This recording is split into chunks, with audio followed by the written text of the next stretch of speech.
도널드 트럼프 미국 대통령 취임 전후부터 파나마 운하 그리고 그린란드 등에 대해서 이 미국의 영토로 삼겠다 이런 식의 어떻게 보면 좀 영토 확장 야욕을 드러내는 듯한 그런 행보를 보여서 국제적으로 정말 큰 파장을 불렀었죠.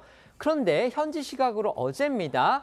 이스라엘 인근의 팔레스타인 통치, 그러니까 자치 지역이죠. 가자 지구를 미국 땅으로 편입하겠다. 그리고 거기에 미군까지 주둔시킬 수 있다. 이렇게 지금 선언하고 나서서 또 다른 파장을 부르고 있습니다. 네, 트럼프 미국 대통령이 가자 지구를 미국이 소유해서 개발하겠다는 그런 폭탄 선언을 하면서 중동 정세에 미칠 파장이 주목되고 있습니다. 현지 시간으로 어제 백악관에서 이 취임 2주 만에 네타냐후 이스라엘 총리와 이 첫 정상회담을 가진 트럼프는요, 공동 기자회견에서 미국이 가자 지구를 장악할 것이다라고 밝힌 겁니다. 미국이 가자 지구를 통제하면서 이 남아있는 불발탄과 다른 무기 해체를 책임지겠다며 파괴된 건물을 철거한 뒤 경제를 발전시키겠다고도 했습니다. 또 이 안보 공백을 메우기 위해서 미군을 파견할 가능성도 배제하지 않았는데요. 목소리 들어보시겠습니다. As far as Gaza is concerned, we'll do what is necessary. If we're going to take over that piece, we're going to develop it. Create thousands and thousands of jobs. I do see a long-term ownership position, and I see it bringing great stability to that part of the Middle East and maybe the entire Middle East. 가자 지구에 대해서 시청자분들도 아시는 분들도 계실 텐데요. 이제 좀 아주 간략하게 소개를 드리면은요. 지중해 연안에 있는 지역인데요. 이게 팔레스타인 사람들의 그 통치 지역, 그러니까 자치 지역 같은 겁니다. 팔레스타인이라는 국가가 정식으로 지금 국제적으로 인정을 받지는 못하고 있지만 이스라엘하고 팔레스타인이 계속 이제 분쟁을 겪어왔는데 그 분쟁 방안의 해소 방안의 하나로서 이 지역에서 팔레스타인들이 모여 살면서 자치를 해라 이렇게 국제적으로 인정을 한 그런 지역입니다. 물론 이제 하마스가 지난번에 이스라엘을 침략함으로 해서 이 가자 지구를 거의 이스라엘이 지금 초토화한 그런 상황이죠. 이스라엘은 계속 가자 지구를 자기들이 통치하겠다 이런 식의 그런 얘기를 해왔지만 국제사회는 그걸 인정하지 않아왔습니다. 그런데 지금 트럼프가 이렇게 나온 겁니다. 트럼프의 저희 가자 지구 장악, 이것의 전제는 바로 현재 살고 있는 팔레스타인 주민들을 어딘가로 이주시키는 겁니다. 물론 자신들이 자의로 나가는 게 아니라 이거는 소위 강제적으로 이주시키는 그런 방안이 될 수밖에 없는 거죠.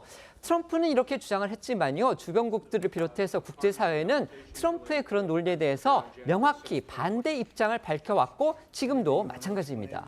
네, 전쟁으로 파괴된 가자 지구는 철거 지역이고 주민들이 그곳에 머무를 수는 없으니 요르단이나 이집트 등 인근 국가에 이주 지역을 조성해야 한다고 트럼프 대통령은 입장을 밝혔는데요.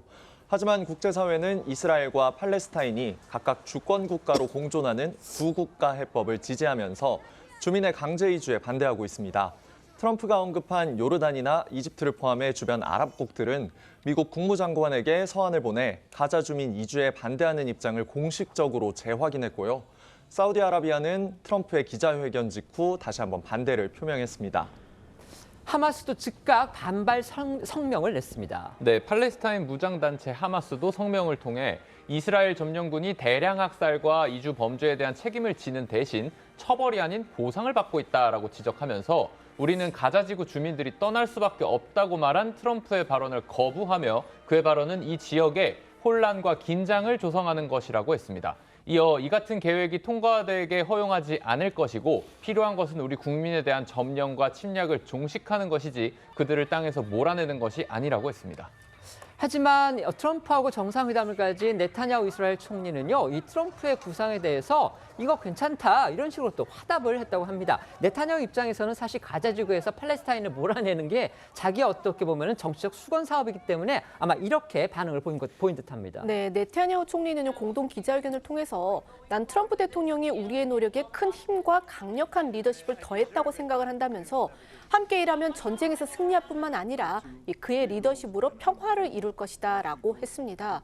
그러면서 이스라엘은 이 하마스의 군사 및 통치 능력을 파괴하고 모든 인질을 석방하며 가자 지구가 다시는 이스라엘의 위협이 되지 않도록 하는 세 가지 목표를 갖고 있다면서 이 트럼프의 기존의 사고에서 벗어나려는 의지는 이 모든 목표 달성에 도움이 될 것이라고 했습니다. 트럼프 미국 대통령 취임하기도 전부터 지금 다른 나라 땅을 미국 영토로 만들겠다 이런 얘기를 공공연하게 해가지고 국제사회에 큰 파장을 불렀죠. 그 대표적인 지역이 아까 말씀드렸던 대로 이제 그린랜드, 그 다음에 또 파나마우나 이런 곳이 있었고요. 심지어 캐나다에 대해서는 미국의 51번째, 그러니까 51번째 주로 들어와라 이런 식의 아주 모욕적인 그런 발언까지 했습니다. 그런데 현지 시각으로 어제 네타냐후 이스라엘 총리하고 정상회담을 가진 뒤 기자회견을 했는데 팔레스타인 주민들의 이제 자치지구입니다. 이 가자 지구의 주민들을 다른 지역으로 강제 이주시키고 이것을 미국이 소유하면서 개발하겠다. 거기에 필요하면 미국 군대까지 주둔시키겠다. 지금 이렇게 나서서 국제적으로 이게 과연 어떻게 또 파장이 미칠지 주목이 됩니다. 말씀해 주십시오. 이런 기상천외한 일이 꼭 남의 일이기만 할지에 대해서 우리가 생각할 일이 많다고 보이고요. 지금 트럼프하고 네타냐후하고 케미가 맞는, 네타냐후도 좀 상식적이라고 보기에는 상당히 우경화되어 있는 그렇죠. 인물입니다. 그러니까는 형식적으로는 트럼프가 가자 지구를 이렇게 테이크 오버라는 표현을 쓰잖아요. 그러나 아마 돈이라든지 필요한 것은 네타냐후가 되는 형식이 되지 않을까 이런 생각이 들면서 또 이러한 그 평화라는 그런 모토하에 노벨 평화상도 지금 노리고 있는 게 아닌가. 근데 문제는 뭐냐면은 당장 이 지역의 소위 협상의 한 축이라고 할 수 있는 하마스가 반대할 뿐만 아니라 미국의 우방이라고 하는 사우디아라비아, 요르단, 이집트, 그다음에 아랍에미레이트, 심지어는 카타르까지 반대하는 지경인데 도대체 이런 식의 그런 그 기상천외한 아이디어를 내는데 일기 때는 그나마 미국 내에 어른들이 있어서 좀 자제를 그렇죠. 시켰는데 지금 그렇지 못한 상황이라면은 과연 트럼프의 대북 정책이 어떻게 돼야 될지, 어떻게 될 것인지, 그럼 우리가 어떻게 대비해야 될지 미리 대비할 수밖에 없는 상황이다라고 보여집니다. 예, 제가 봤을 때는 크게 세 가지 문제인데요. 첫 번째는 시대착오라는 것이죠. 해당 주민들의 의사를 물어보지 않고 강대국들 마음대로 이 모든 걸 결정하는 것은 소위 말하는 제국주의 시대에 대한 가능했던 이야기고, 또 하나는 미국의 전통적인 해법이었던 팔레스타인 국가를 통한 이국가 해법이라는 그렇습니다. 미국의 오랜 정책하고도 엇박자가 난다는 것이고, 세 번째는요, 제가 생각했을 때는 트럼프의 자신의 말과도 모순된다는 거죠. 본인이 미국이 더 이상 세계 경찰 노릇을 하지 않겠다고 했는데 가자 지구에 미군까지 파병한다는 것 자체가 말이 안 된다는 생각이 들고, 자칫 잘못하면 중동이 또 다른 미국의 입장에서는 지뢰밭이 될 가능성이 상당히 높다. 그런 측면에서 미국 내의 아마 상당한 여론의 반발이 있지 않을까 하는 생각이 듭니다. 네.